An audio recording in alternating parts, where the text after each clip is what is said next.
E aí, fiel, estou aqui novamente neste sábado trazendo mais um vídeo no canal com esse pós-jogo do Timão que empatou contra a equipe do Vitória lá em Salvador pelo placar de 0-0. Resultado muito ruim para as pretensões do Corinthians no Campeonato Brasileiro, que neste momento entrou na zona de rebaixamento com a vitória do Cruzeiro diante da equipe do Grêmio.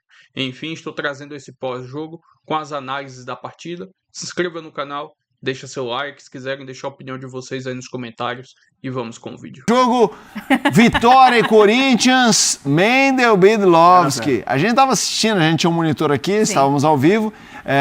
Teve uma hora no fim do jogo, sei lá, 38, 40, que apareceu assim um placar que era finalizações. 1-0. No gol. Finalizações aos 40 do segundo tempo. Mendel Bidlovski, eu quero te ouvir. Um abraço pra você, muito boa noite. Boa noite, Felipe. Boa noite a todos. É isso, resume como foi esse jogo aqui no Barradão. Vitória 0, Corinthians 0, esse empate que não é bom para nenhuma das duas equipes, né?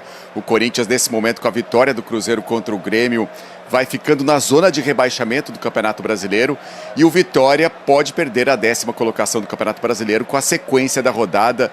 Realmente não foi um bom jogo, o gramado do Barradão não está em boas condições e também, claro, as duas equipes também não apresentaram um bom futebol com boas chances. O jogo começou com questões já na escalação, né?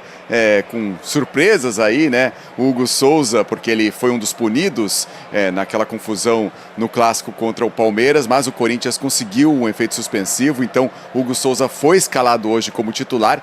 E no lado do Vitória, o Kaká, o zagueiro, foi escalado como titular, ele que está emprestado pelo Corinthians ao Vitória. O Corinthians divulgou que o Vitória vai ter que pagar uma multa que está prevista no contrato de R$1 milhão. Então, antes mesmo do jogo, já teve essas questões. Com bola rolando, pouquíssimas oportunidades. No primeiro tempo, o Vitória teve uma chance, né? Com o Ramon, ele acabou sendo travado. E aí, depois, o Corinthians teve um chute com garro ali para fora, mas pouquíssimas chances mesmo das duas equipes. No segundo tempo, o técnico Fernando Diniz mexeu bastante na equipe, fez as 5 substituições, mas mesmo assim o jogo seguiu muito abaixo. A gente teve alguns lances no segundo tempo, mas realmente muito pouco. E o Zé Vitor, que fez essa finalização para fora, aliás, o Zé Vitor que fez a finalização que o Hugo Souza defendeu, a única finalização para o gol que teve no jogo, e aí no finalzinho o Ronald ainda teve uma chance e chutou para fora. O Vitória, que vinha numa sequência de 3 vitórias seguidas em casa, acaba com essa sequência, com esse empate, e o Corinthians agora chega a 9 jogos seguidos sem vencer no Campeonato Brasileiro. São 6 empates e 3 derrotas, repito, entrando na zona de rebaixamento do Campeonato Brasileiro. O Fernando Diniz segue invicto no comando do Corinthians, agora são 4 jogos, 2 vitórias pela Libertadores, 2 empates, então 0-0 aqui no Barradão. Daqui a pouco a gente volta aqui na programação da ESPN com entrevistas, né, depois desse empate, um jogo fraco no Barradão. Vitória 0, Corinthians 0. Felipe. Valeu, Mendel. Olha, assim, bem cá entre nós, se o futebol nascesse como um jogo desse, ele não viraria o que virou. Assim, não, teria acabado. Não, ele teria acabado. O Lucas Arcanjo não fez uma defesa. Não, um chute a 0. Não, os melhores momentos... Leão, alguém vai ser responsável por fazer os melhores momentos. Eu quero saber quem vai ser esse cara. Porque que coisa... Mas tem... É o Ismael? Porra, o Ismael, gente, alguém paga uma breja pra ele. São 19 finalizações, das 19, juntando, né? 12 do Vitória e 7 do Corinthians. Só uma do Vitória, que foi no segundo tempo, aquele já no final do jogo, que o Hugo faz a defesa. Óbvio que a gente vai se apegar muito mais às estatísticas para analisar e os melhores momentos para entender o porquê ou o que não aconteceu, mas um jogo fraco, né? Os números, eles falam sobre isso. A falta de participação dos goleiros fala sobre isso, e o Corinthians com boa parte dos seus jogadores principais, né? Olha lá, a gente tá vendo os melhores momentos, tá? A bola zanza, momentos, área, mas vamos chamar de momentos? Momentos. Isso. Vamos ver os momentos da partida. Vamos ver aí, ó. Vamos lá. Jogada pela esquerda. Lá vem o cruzamento, chutou! Uau! Prates do céu! Mas vamos lá, ó. eu tinha falado isso no bloco do São Paulo, sobre a derrota do Vitória, e agora o Mendel fala... esse foi o chute a gol, né? Esse é o chute a gol. E aí o Vitória... Acompanhou? E o Mendel falou sobre essa coisa. Em casa o Vitória está muito bem, tinha 4 vitórias em 5 jogos, agora 4 em 6. Então vamos lá, do ponto de vista de resultado, no momento, qualquer time que vai jogar com Vitória no Barradão... sai com empate, não parece ser... Aventura, viu, sem dúvida. Ele tem sérias limitações, já tinha ano passado, e consegue, o time tem muita organização defensiva, não é que o time se defende, não, o time sabe o que tem que fazer para defender, o time muitas vezes é direto com a bola, e alguns jogadores cresceram muito com o Jair Ventura que não jogaram contra o técnico ou contra os técnicos que jogam com ele. Sim. Então é mérito dele. E uma coisa que é curiosa, né, desde que chegou ao Corinthians, o Diniz, 0 gols em 4 jogos, não tomou nenhum gol. Sim. No Brasileiro não fez também, né? Só que no Brasileiro é isso, são 2-0-0, tudo bem. Teve o jogo com 2 homens a menos e aí esse jogo contra o Vitória fora. Nesse momento, em função do resultado parcial, vitória do Cruzeiro contra o Grêmio 2-0, o Corinthians está na zona do rebaixamento. Sim. E são 9 jogos sem vencer no Brasileirão. É aquilo que a gente estava falando no bloco do Vasco, né? Essa coisa do... Precisa uma hora remar, claro. Tá lá na frente e não tá correndo risco, o Prats. Eu não coloco como candidato a rebaixamento o Corinthians não, Felipe. Agora que o incômodo é incômodo para quem olha para a tabela, é incômodo para o corintiano que vai olhar a classificação, o time está ali em 17º. Eu vejo como uma situação momentânea. Acho que a jogadora... Eu também, mas eu desculpa interromper. Eu adoro matemática. Vocês falaram que humanas, então eu adoro matemática. Vamos lá. Você não é jornalista, hoje, então, né, Felipe? Minha família é só de engenheiro. Eu cresci com aqueles jogos de matemática. Eu adoro números também, porque eu vim de exatas, então vamos lá. Mas vamos lá. Hoje, me parece que a disputa do Z4, ela vai ter uma particularidade nesse brasileiro, porque o brasileiro começa com 3 times com cara de Z4, que são o Remo, a Chapecoense e um péssimo início do Mirassol, que ainda tem Libertadores e tal. É cedo para dizer do Mirassol, em função do que foi? Dos 3. Então, a Chapecoense hoje estar pior que os 2 em relação ao que joga. Então, só que nesse momento, ok, tem muito chão, mas nesse momento já são 3 para uma amostragem tão pequena do Brasil que já estão ficando para trás, assim, 4 pontos, 5 pontos para o Corinthians mesmo. Se isso acontece, você ter 3 tão abaixo... É que o Mirassol tem 2 jogos a menos. Isso diz, verdade. Ou é contra o Flamengo. Mas, por exemplo, mesmo com os 2 a menos, a gente está falando de um time que perdeu as últimas 5 no Brasileiro. Quando isso acontece, caso isso aconteça, de 3 times muito abaixo, isso faz com que essa quarta, o 17º lugar, seja um bololô. Porque você nivelou muito para baixo o 3... E aí, você entendeu? Ela muda, os pontos ficam distribuídos de uma forma diferente. Eu concordo contigo, não acho que é a briga do Corinthians. Mas ela vai ser, provavelmente, de um Santos, de um Inter... De times que vão ter 3 competições, frentes em competições. Quando a gente olha para o Mirassol, apesar de ter 2 jogos a menos e um jogo importante, como disse o Prats, a profundidade do elenco é diferente do que foi a campanha do ano passado para o Mirassol. O Mirassol tinha o Campeonato Brasileiro.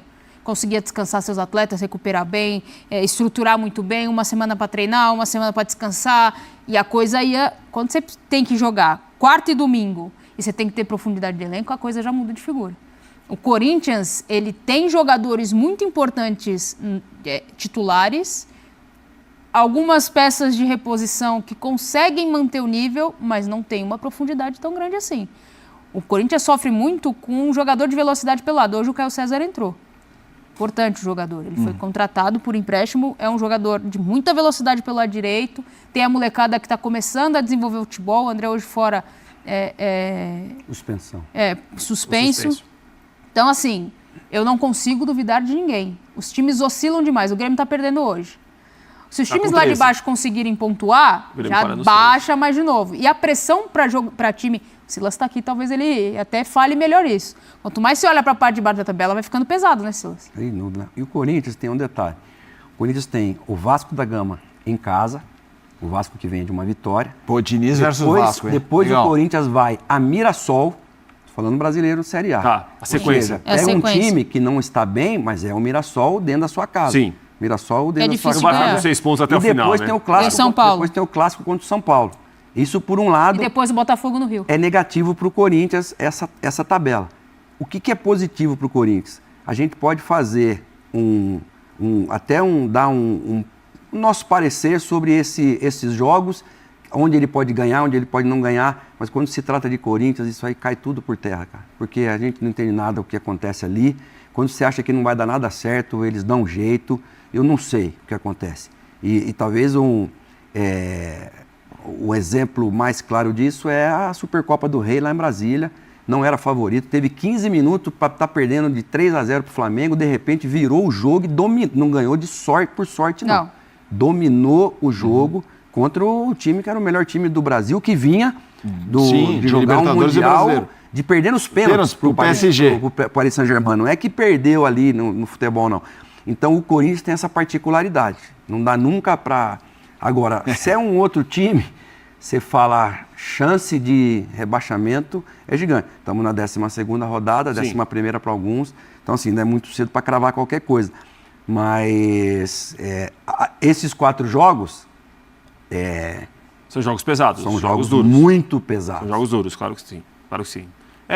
Assim, para mim é muito mais um incômodo pela situação. Sim. É um longo período sem vitória, são 9 jogos sem vencer no Brasileiro. Sim. Dorival caiu por isso também, o Diniz até agora, o time teve um começo positivo na Libertadores. 2 vitórias na Libertadores. Claro, é incômodo, e eu entendo todas as ponderações que vocês fizeram, mas eu não vejo como um candidato. Eu também não. Pelos jogadores, pelo trabalho que deverá acontecer. O time de hoje forte, hein? Time forte. Time que ele mas ele está repetindo, isso foi assunto na coletiva, ele está repetindo. Ele falou, a resposta dele... A vitória do Corinthians foi na 2ª rodada do Campeonato Brasileiro contra o Atlético Paranaense, num jogo também... Sim. Num gramado sofrido. Sim, horroroso. 1-0 e é isso. O Diniz foi perguntado no jogo do meio de semana sobre a coisa de repetir time. Ele repete o time, faz substituição tarde. Ele falou que leva super a sério a ciência, a fisiologia e tal, mas que ele foca muito também em itens que são invisíveis, que você não consegue mensurar. Por exemplo, a alegria do cara, a repetição, essa repetição de confiança, ganhar confiança, e ele tem tentado fazer isso ao máximo. O Corinthians pega quem na Copa do Brasil? O Barra. Que ganhou a Série D e vai para a Série C. É um time estruturado. Ganhou o Catarinense esse ano. Isso, é um time estruturado, tem grana e tal. E o jogo é fora. Mas hoje ele mudou um pouco o time, né? Até pelas necessidades, o Carrillo jogou, o Bidu desce um pouco, Yuri o Milan jogou. Yuri jogou. O jogo vai ser no Jogou Garro ainda não voltou a ser... O Garro mas tá melhor, hein? Já jogou 50 minutos hoje, ou seja, ele tá tendo sequência. E botou ele de capitão. Então, o Diniz também é um cara inteligente. Ele sabe trazer, nesse aspecto de, cara, preciso de você, mas vai voltar, porque é grande jogador, a menos que fisicamente a questão da lesão ele não resolva. Mas parece que já está no caminho de novo. Aconteceu com a Arrascaeta. A Arrascaeta ficou um tempo... ali, de repente, voltou a ser o Arrascaeta que a gente conhece. Isso é o futebol. A idade chega, os jogadores mudam, os desafios continuam altos, né? Você tem uma queda coletiva também, que acaba não potencializando os principais jogadores da equipe. Você tem a ausência do Memphis, que queira ou não, o jogador goste, o torcedor goste ou não. É um cara diferente ali em relação a passe, em relação à condição de jogo. Essa questão de não levar gols, o time do Diniz, porque assim, como ele tem esse perfil de futebol, então é raro, mas como ele tem esse perfil de identidade de jogo, aliás, 4 jogos sem levar gols é raro para qualquer time. Agora, para o Diniz, grita um pouco no ouvido. Por que está acontecendo isso, Prats? Porque o time nunca teve grandes problemas defensivos. Eu acho que o Diniz não quis mexer tanto na parte defensiva em relação à maneira de marcar, a estrutura defensiva do Corinthians. O problema do Corinthians era muito mais do meio para frente do que do meio para trás. O time criava poucas chances. Na reta final do trabalho do Dorival, o time finalizava pouco, finalizava mal. Eu acho que o Diniz ficou com um trabalho muito voltado para isso. Para o time conseguir criar um pouco mais, chances mais claras de gol. O time defensivamente já tinha um bom comportamento. Teve bom comportamento durante boa parte do trabalho do Dorival. E o Diniz, me parece que está conservando muito isso, né? Tem uma mudança na maneira de saída de bola. O Ranieri muitas vezes vem como um zagueiro ali, entre os 2 zagueiros também. Mas eu acho que o Diniz está muito voltado no primeiro momento para deixar um time mais equilibrado. Um time que crie muito, finalize muito, ataque melhor e não perca o poder defensivo que tinha. Tem um goleiro que ganha jogos, que em momentos decisivos aparece geralmente muito bem. 2 zagueiros seguros, que não ficam expostos. Eu acho que o trabalho dele está muito voltado do meio para frente. Do meio para trás tinha menos coisa para mexer do que do meio para frente tinha coisa para mexer.